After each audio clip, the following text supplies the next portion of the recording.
Diponegoro. Kita akan membahas sejumlah tempat dan gua yang dipakai untuk tirakat dan bersemedi guna meningkatkan kesaktiannya. Sejak remaja, Diponegoro sudah belajar agama Islam. Ia bertemu dengan banyak ustadz yang ada di Yogyakarta.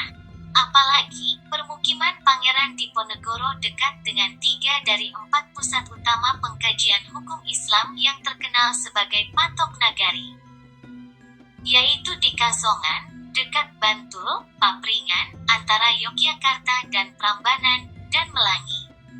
Melangi paling penting daripada Kasongan dan Papringan. Melangi merupakan bagian tanah warisan, Tanah Tioso, keluarga Danurejan yang masih kerabat dekat Diponegoro. Di sana ditempatkan seorang guru agama yang bertugas sebagai penasehat anggota paguyuban keraton, yaitu Kiai Taptoyani. Kiai Taptoyani memperoleh pengakuan luas di daerah itu sebagai ulama dan penerjemah naskah Islam yang sukar. Diponegoro sangat menghormati kiai tersebut. Selama tinggal di Tegalrejo bersama Ratu Ageng, Pangeran Diponegoro senang membaca buku, di antaranya kitab Tufah, falsafah sufi mengenai ajaran martabat 7 yang digemari orang Jawa. Diponegoro pun membaca buku mistik Islam, puisi mistik Jawa seperti suluk, sejarah Nabi atau serat Anbiyo, dan tafsir Al-Quran. Tak ketinggalan filsafat politik Islam, semisal Sirat As-Salatin dan Taj As-Salatin. Selain naskah-naskah Islam Jawa ini, Pangeran Diponegoro mempelajari karya kesusastraan Jawa yang sifatnya lebih moralis seperti Serat Rama, Boma Kauya, Arjuna Wijaya, dan Arjuna Wiwaha. Ia juga akrab dengan kisah wayang Jawa Baru. Setelah Ratu Ageng meninggal dunia pada tanggal 17 Oktober tahun 1803, ia makin rajin mendalami Islam dan mengajak warga mempelajari Islam. Pengajian rutin selalu digelar di Puri dengan mengajak masyarakat untuk turut belajar bersama. Bahkan, ia tak segan masuk kampung menyatu dengan warga miskin, mendorong mereka menjalankan syariat Islam. Pangeran Diponegoro gemar berkelana yang dilanjutkan dengan berziarah. Ia mulai mengunjungi pesantren pada usia 20 tahun, April tahun 1805. Tujuan kunjungan ini menyempurnakan pendidikan keagamaan dan menemukan guru-guru yang layak membimbing perkembangan rohaninya. Sebelum melakukan penjelajahan, Diponegoro menyandang nama baru Syekh Ngabdurrahim. Ketika persiapan berkelana sudah rampung, dia berangkat dari Tegalreja dan memulai kehidupan khas santri kelana dengan mengunjungi banyak sekolah agama dan masjid, dan hidup bersama para murid dari lapisan sosial yang rendah di pondok-pondok pesantren. Sekolah agama yang dikunjunginya antara lain Gading, Grojogan, Sewon, Wonokromo, Jejeran, Turi, dan Pulo.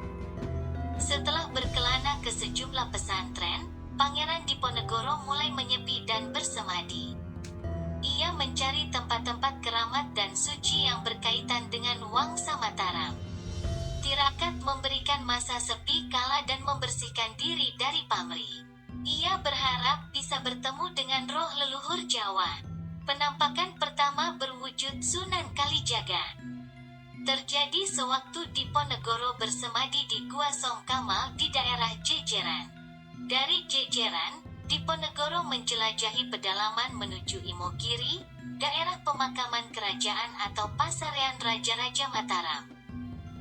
Di Bengkung, di tepian kolam pada puncak tangga lebar menuju makam kerajaan, ia menghabiskan seminggu lamanya untuk bersemadi.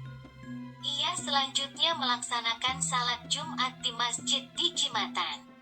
Masjid juru kunci makam kerajaan yang terletak sekitar 100 meter di bawah puncak Gunung Imogiri.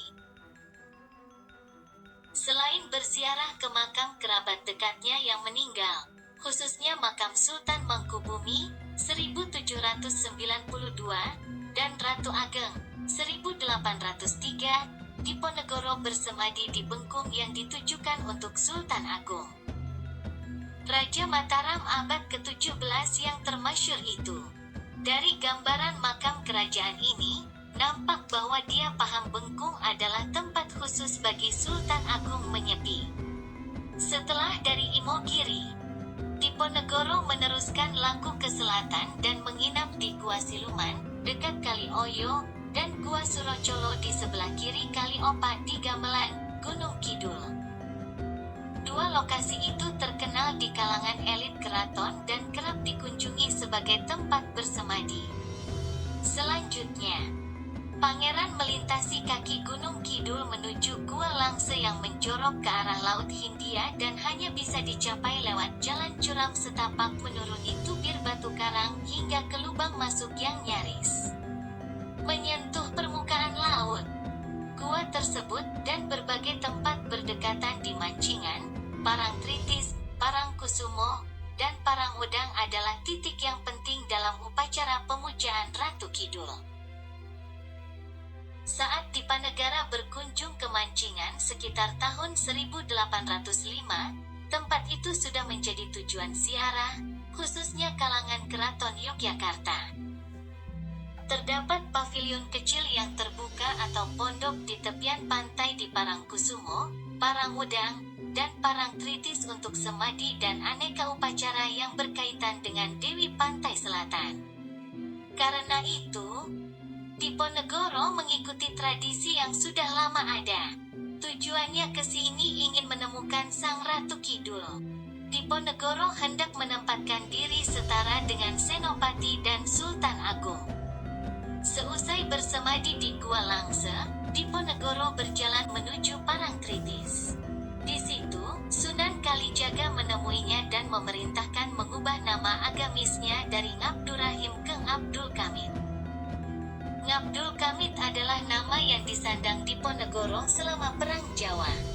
Nama ini juga disenyawakan dalam gelarnya sebagai raja, yaitu Sultan Eru Cokro pada Agustus tahun 1825.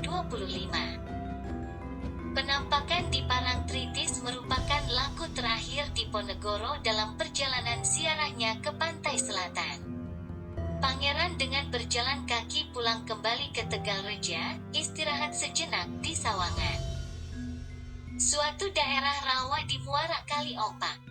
Berikutnya ia berjalan ke Lipuro, diduga melewati pondok Sultan kedua di Samas, di tepi pantai dekat Sawangan.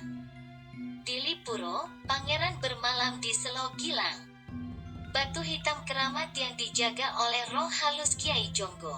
Menurut mitos, batu ini melayang di atas kepala Senopati kala berbaring. Dan kejadian itu kehendak Allah bahwa dirinya harus menjadi Raja Jawa. Keesokan harinya dia menuju Gua Secang, barat Kali Bedok, tempat yang sering dikunjungi untuk menyepi, terutama bulan puasa. Tempat itulah jadi markasnya yang pertama dalam Perang Jawa. Tanah sekitar gua telah diubah menjadi taman dan satu kamar tidur dari batu karang dipahat di luar dinding gua yang diberi batu berlubang sebagai pintu. Disinilah Pangeran menginap sebelum memulai bagian terakhir perjalanannya kembali ke Tegalreja. Pulangnya Diponegoro dari perjalanan ziarah pada penghujung 1805. Menandai akhir suatu tahap yang menentukan dalam hidupnya.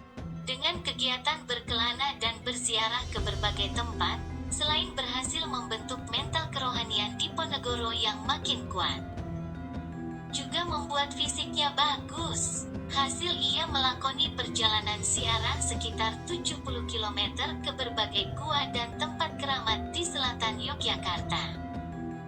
Akhirnya sangat membantu Diponegoro di kemudian hari, yaitu kuat memikul beban derita fisik dalam medan Perang Jawa. Dari penjelasan tadi, terlihat bahwa Pangeran Diponegoro selain memperdalam ajaran Islam, juga membekali dirinya dengan lelaku ala Jawa, yaitu bersemadi di tempat-tempat keramat seperti yang dilakukan oleh Raja-Raja Mataram sebelumnya.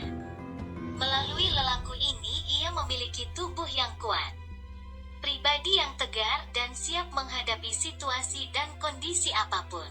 Oke teman-teman, pada pertemuan mendatang kita akan membahas topik lain. Jika kawan-kawan menginginkan saya membahas topik tertentu, silahkan menghubungi kami melalui email misteri.ferhal@gmail.com atau menulis pesan di Facebook dan Instagram yang alamatnya ada di kolom deskripsi. Atau cukup menulis komentar di kolom komentar yang ada di bawah ini, nanti saya yang akan menghubungi. Jangan lupa ikuti terus channel Misteri Ferhal karena episode mendatang saya akan membawakan cerita yang lebih seru. Sampai jumpa. Daah, wassalam.